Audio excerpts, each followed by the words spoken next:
અને ગંગા સતીએ જોયું કે ભગત આજે તમે ઢીલા લાગો છો, કારણ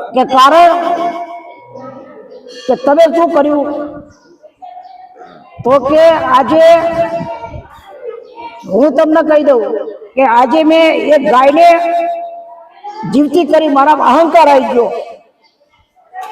તારે ગંગા સતી કહે છે તમે વગડામાં કેટલાય જીવો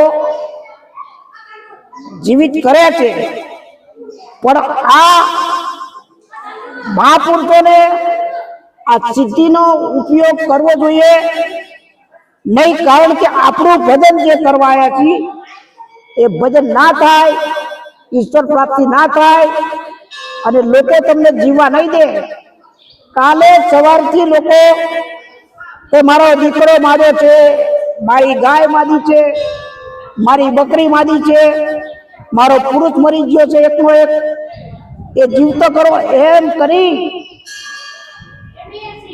અને તમને જે ભજન કરવા આવ્યા છે એ ભજન આ લોકો કરવા દેશે નહીં. તમને એક ડોક્ટર તરીકે તમારો ઉપયોગ કરશે. તો કે હવે એક જ રસ્તો કે મારે સમાધિ લેવી પડશે. કારણ કે કર્ણસિંહ બાપુ છે ને એને એવું તો ઘણા બધા એને જેવું એને હજીવન કરેલા છે. જે માંસ મટન રંધાતું હતું એમાં ત્યાં પણ સાસરિયા પણ એને પ્રમાણ આપ્યું હતું, ત્યાં ચોખા થઈ ગયા. ઓલા લોકોએ કીધું કે રામાપીરની ડેક કરી છે, ખરેખર સસલું ને એવું એ બાપતા હતા. ગંગા સતીને ખબર હતી. અને કર્ણસિંહ બાપુએ 7 ભજનનો ઉપદેશ આપેલો. કારણ કે તેથી જે કાંઈ આવતું છે તેથી તો ગંગા સતી, પાનબાઈ, અજબા બાપુ, ભૂદરદાસ બાપુ અને જે કાંઈ ગદગંગા આવતી હતી એની સિવાય બીજું કોઈ હતું નહીં. પણ ગગન ટકોરા વાગે, સુનતા હે કોઈ ધ્યાને, ગગન ટકોરા વાગે, આ જે કર્ણસિંહ બાપુના ભજન છે એવા 7 ભજન કર્ણસિંહ બાપુએ બનાવ્યા છે. પણ ખરેખર એ ઉપદેશ રૂપે આપ્યા હોય. જે અહીંયા ગદગંગા ભેગી થતી હોય, ગંગા સતીએ કોઈ ગુરુનું વ્યાખ્યા નથી કરી. કારણ કે કોઈ મહાપુરુષ ગુરુ વગર તો પામતા જ નથી. કારણ કે ગંગા સતીએ ગુરુ ઉપર એટલો બધો ભાર મૂક્યો છે. સદગુરુ ચરણના થાવ અધિકારી, સદગુરુ વચનના થાવ અધિકારી. એટલે પણ પોતે ગંગા સતીએ ગુરુનું વ્યાખ્યા નથી કરી. શું કામ? એ આખી ભજનની એક અલૌકિક પ્રણાલિકા હોય એટલે એને કોઈ ઉલ્લેખ નથી કર્યો. પણ કર્ણસિંહ બાપુ એવા સિદ્ધ પુરુષ હતા કે હનુમાનજી મહારાજ અનેક વખત પ્રગટ થયેલા છે. જે હનુમાનજી મહારાજની જે સ્થાપના કરી ને એ અહીંયા લોકવાયકા અનેક વખત પ્રગટ થયેલા. અને બાપુએ ગાહ જીવન કરી. ગાહ જીવન કરી એટલે માનો કે આપણે એક ભાગવતની અંદર એક અધ્યાય એક એવો પ્રસંગ આવે છે કે જ્યારે અર્જુનની પાણી પીવા ગયા અને બધા મૃત્યુ થઈ ગયા પછી છેલ્લા યુધિષ્ઠિર આવ્યા અને કીધું કે ભાઈ તું એક ભાઈને કે આમાંથી એક જણાને ઊભો કરું.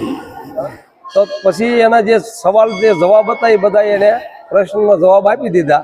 અને પછી કીધું એક ભાઈને ઊભો કરું. ત્યારે એને કીધું કે ભાઈ મારે પેલા સહદેવ, બરોબર, કારણ કે એના પિતરાય ભાઈ હતો અને બીજા માના દીકરા હતા. તો કે તમે કોણ છો, તમારો પરિચય આપો. કારણ કે નારાયણ સિવાય કોઈ જીવની અંદર, કોઈ પણ મરી ગયેલા જીવની અંદર કોઈ જીવ પરવે કે નહીં. કોઈ મૃત્યુ પામેલામાં નારાયણ સિવાય કોઈ. કારણ કે કર્ણસિંહ બાપુએ જીવ જે ગાને હજીવન કરી અને ગંગા સતી પૂર્ણ હતા. કારણ કે કર્ણસિંહ બાપુએ પછી ગા હજીવન કરીને આવ્યા પછી એમ કીધું કે ભાઈ આ તમને જવાબ હું પછી આપીશ.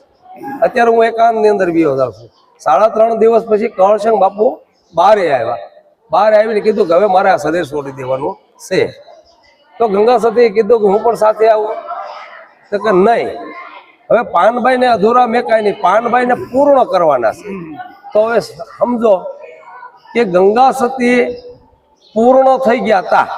કારણ કે એને પાનબાઈને પૂર્ણતાએ પોગાડવાનો આદેશ કર્યો અને ગંગા સતીએ માથે ચડાવ્યો. તો પોતે તો પૂર્ણ હોય અને ગાહ જીવન કરે એ પૂર્ણ સિવાય ગાહ જીવન કરી શકે નહીં. પ્રસંગ આવો હશે પણ લોકવાયકા જો કંઈક લોકોને ખ્યાલ આવે અને એવું લાગે એટલે થોડીક એ રીતે મહાપુરુષોનું કહેવું એવું છે કે માનો કે આપણા બાપા સીતારામ થઈ ગયા, એ એમનું જે ભજન કરવા આવ્યા એ સિદ્ધિઓ મૂકીને જાય પછી. હાજી હાજી કારણ કે જે કાર્ય કરવા આવ્યા છે એનું ભજન, જેવી રીતે ભાગવતની અંદર જળ ભરતની વાત આવે છે, બરાબર? હાજી હાજી તો હરણમાં પછી એને કીધું કે મારા લોકો વચ્ચે આવું નહીં, એટલે એને બ્રાહ્મણના રૂપે જળ ભરત તરીકે ઓળખાયા. 100% વાત છે.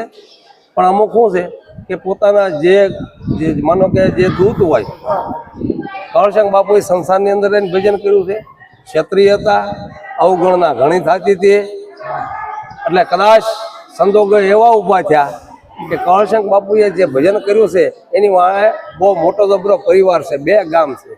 હાલે લોકોમાં એવું ન, એના જે પાછળના જે સમાજ હોય એને એવું ન કે ભાઈ આ જે આવા જે ભજન કરીને 18 વર્ષને ભેગા કરીને આવું બધું કરતા હતા, આવું લોકવાયકા ન રહે, પાછળનો સમાજ હેરાન ન થાય. કદાચ એવા પણ સંજોગો બન્યા હોય, એવા સંજોગોમાં પણ ગાય જીવન કરી હોય, પણ અને કાંક એવી ઈશ્વરી લીલા હોય અને આ બધું થયું હોય. પણ સત્ય આ છે કે બાપુએ ગાય જીવન કરી, એ નિમિત્ત છે ખાલી. એકાંતમાં વ્યા ગયા, એને જે વાપર્યું એને પાછું મેળવી લીધું. પછી એને બહાર નીકળીને કીધું કે હવે મારે આ દેહ છોડી દેવાનો છે. ત્યારે ગંગા સતીએ કીધું કે હું પણ હારે આવું.